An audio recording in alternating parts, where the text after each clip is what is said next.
Most Americans celebrate the signing of the Declaration of Independence, but very few celebrate the signing of the Constitution of the United States.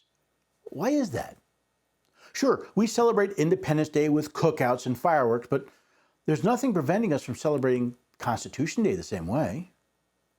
Could it be that this union of states is like an old married couple, has become complacent and bored?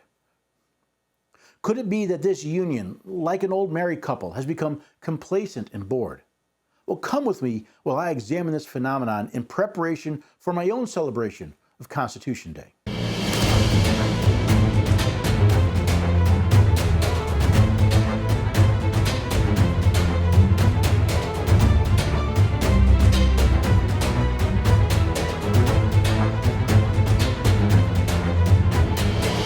Hello there, everyday Americans. Welcome to the Constitution Study. This is where we read and study the Constitution.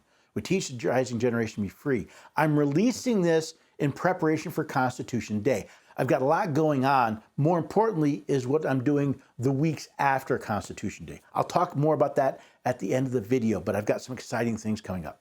But for now, let's talk about why Americans don't celebrate Constitution Day. Americans love Independence Day. There are the sales for weeks leading up to it. Well, then, of course, you got the cookouts with friends and family, and of course, the fireworks. This would be no surprise, by the way, to John Adams. See, he wrote about it in a letter to his wife, Abigail. Independence Day will be the most memorable epoch in the history of America. I am apt to believe that it will be celebrated by succeeding generations as the great anniversary festival. It ought to be commemorated as the day of deliverance by solemn acts of devotion to God Almighty. It ought to be solemnized with pomp and parade, with shows, games, sports, guns, bells, bonfires, and illuminations from one end of this continent to the other from this time forward forevermore. However, Mr. Adams was not unaware that the moment of jubilation he was experiencing would have a tremendous cost. Continuing from his letter, "You will think me transported with enthusiasm, but I am not. I am well aware of the toil and blood and treasure that it will cost us to maintain this declaration and support and defend these states.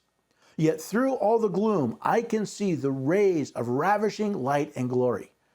I can see that the end is more than worth all the means, and that posterity will triumph in that day's transaction, even although we should rue it, which I trust in God we shall not." Perhaps Adams' warning of the work that would need to be done to maintain what they had done in that day can explain the situation those original 13 states and the 37 that have joined the Union since are experiencing. I guess this is why America reminds me of an old married couple. See, just as they celebrated their engagement with all its excitement and possibilities, we celebrate our Declaration of Independence. We revel in the freedom and celebrate a future where we become a great nation. We rejoice in the liberty the Declaration brought us, as the memory of the pain and sacrifice fade over time. And just like that old married couple, the habits of day-to-day life extinguishes the joy as we settle into our routines. Over time, we stop looking for opportunities to rekindle the flame and simply go about our lives without giving our memories a second thought. Such has become the celebration of the signing of the Constitution. Just as marriage allows the couple to be secure in their routine, the Constitution was created to allow us to live free, to see that all we need to do is look at its preamble. We, the people of the United States, in order to form a more perfect union, establish justice, ensure domestic tranquility, provide for the common defense, promote the general welfare, and secure the blessings of liberty to ourselves and our posterity, do ordain and establish this Constitution for the United States of America." These words were once memorized by all school children. Today, they seem all but ignored. Yet in these 52 words, we see the hope of the framers and the foundation of our freedom. Well, just look at what these words say. We, the people of the United States. It seems the American people have become so used to freedom that we believe it's the natural way of things. A look at the world around us shows that it's not. "We, the people," is not simply a catchy phrase, but a call to action. It was not kings or politicians that brought the Constitution to life, but we, the people. We are the ones who have fought for it, and we are the ones who must preserve it. The Constitution is not a tool for the politician, the lawyer, or the judge, but for we, the people. We, the people, through the Constitution, created what we now call the federal government. And it's through the use of that same Constitution we keep our creation in check.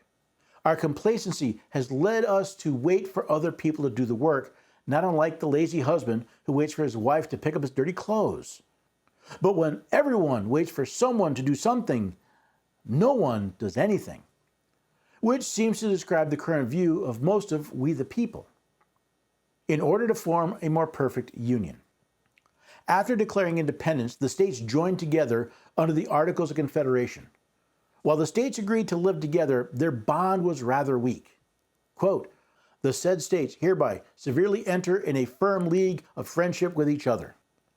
The states did not join a union, but a league of friendship. The states did not so much join a union, but a league of friendship, not unlike our couple during their engagement. Sure, they may live together, but they have a way out. The union may exist, but is not very strong yet. That is part of the reason the Articles of Confederation failed and why we needed a better, a more perfect union. And just like a newly married couple, this union had several things it wanted to do. Establish justice. As a young couple starts their marriage, they will often search for ways to justly divide the responsibilities. Who does the shopping, the cooking, and the laundry? Who will pay the bills, take care of home maintenance, and change the diapers of future children? Similarly, the states and their citizens sought ways to establish justice in their new union. Who would handle domestic policy and who foreign? Who would control the money and the militia? How would critical decisions be made? Ensure domestic tranquility. No one wants to live with a contentious spouse. The constant arguing, fault-finding, and general vindictiveness makes life miserable. In the same way, our states wanted to live peacefully with their neighbors. How are they to do that? The Constitution was designed to set the boundaries to help prevent arguments between the states, as well as provide a mechanism to resolve their disputes. Provide for the common defense. There are few things that can bring a group together like a common enemy. When I was a child, I used to fight with my younger sister all the time. But if someone threatened her, they better watch out for me first. Similarly, although spouses may argue when a burglar comes to the door, both stand together. As individual states, they stood little chance in a conflict with some of the great powers of their day. But together, not only could they stand, but they did. Promote the general welfare. Studies show that married parents that live together give their children the best chance of success. Similarly, the best chance for the citizens to prosper was for the states to find ways to work together for their general benefit. Just as married couples tend to be more prosperous than those that merely live together, the Constitution helps the states work for their general welfare, allowing their citizens to live free. Like many couples, the view of these new states was not simply for their own welfare. In securing the blessings of liberty to ourselves and our posterity. What couple does not want their union blessed? Blessed by children, success, even longevity. The framers of the Constitution wanted their union blessed as well. Liberty is one of those ideas that most people seek but rarely understand what it is. Reading from Webster's 1828 dictionary, civil liberty is a liberty of men in a state of society or natural liberty, so far only abridged and restrained as is necessary and expedient for the safety and interest of society, state, or nation.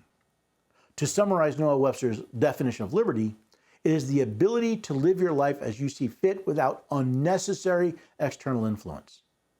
The liberty the Constitution helps secure has made the United States of America the most prosperous, inventive, and generous nation this world has ever seen. Do ordain and establish this Constitution for the United States. Which brings us back to those three words highlighted in the preamble, we the people. We ordained and established the Constitution through our states. We did so with these lofty goals in mind. We created the federal government to help protect our rights so we could meet these goals. And we are the ones who carry the responsibility to make sure our creation is fulfilling those goals. Now, with all of these lofty goals in mind, I return to my original question. Why don't the American people celebrate the signing of this grand document? Could it be that we have become so familiar with the blessings it has brought us that we hold the Constitution in contempt? Could it be that, like a contentious old married couple, we the people and our states are more interested in arguing than succeeding? Have we become so comfortable with our union that we cannot be bothered celebrating it? Perhaps the reason this union is so close to divorce is because we the people no longer celebrate it. Now, this episode has reminded me of two very important things. First, the need to celebrate the anniversary of my wedding to my wonderful wife. Second, the need to celebrate the union of states that has brought so many blessings to us all. Try to imagine a world without the United States, without the inventions created by our citizens, the economy that has brought so many out of poverty, or the young men and women who have died defending the freedom of others. Now, some look at the state of this union and think the only way forward is either to dissolve it or fundamentally change it. While it's far from perfect, when I see the good this union has brought to the world, I believe we need to celebrate it, to remind ourselves of why we have this Constitution. So as we celebrate the 235th anniversary of the signing of the Constitution of the United States, let us renew our vows to strive for the blessings it was created to secure. Now, hopefully you're watching and listening to this episode before Constitution Day, September 17th. But whether it's before or after, I encourage you to take the time and celebrate the union that was created by this document.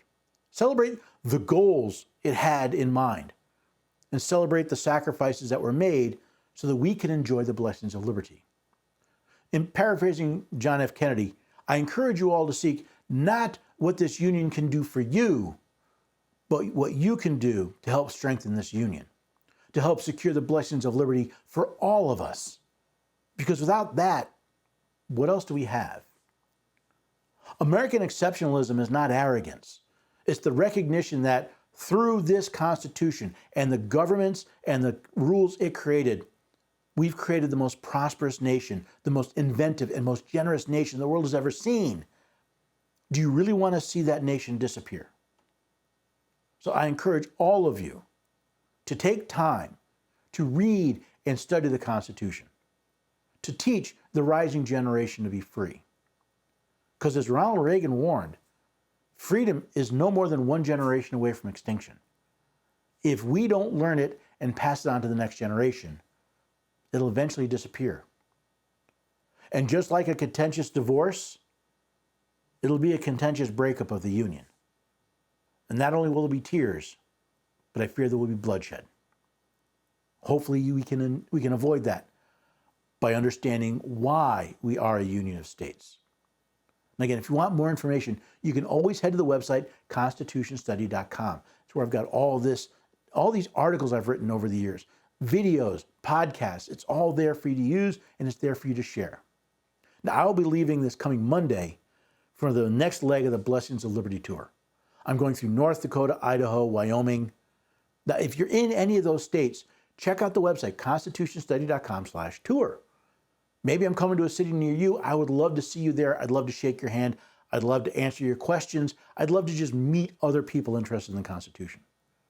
Now, if you're not in one of those states, if you can't get to one of those locations, don't fear.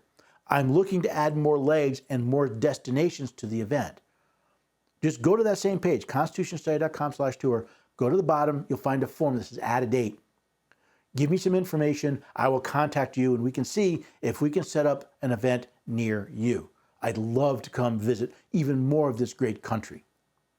Now, I do not charge to come out and do these events. I do sell some of my books, but I don't charge. So unless you're charging a ticket fee, I don't charge you for me to come out, which means I'm totally dependent on donations to help pay for all of this. So if you can help support the Constitution Study Tour, the Blessings of Liberty Tour, you can donate right there on that page. If you can support the Constitution Study as a whole, this all happens because of the generous donations and the purchases of those who support the Constitution Study. If you can help, that would be greatly appreciated. So I hope you'll consider supporting this great work, whether it's by buying a book or by donating to the cause or by donating to the tour. But whatever you do, take this information, take this love letter to the Union, this call for us to celebrate the signing of the Constitution. Share it with friends, share it with family, share it with neighbors, share it on the web, share it so that we can all learn to enjoy the blessings of liberty. And if you can, bring some people with you the next time for the Constitution study.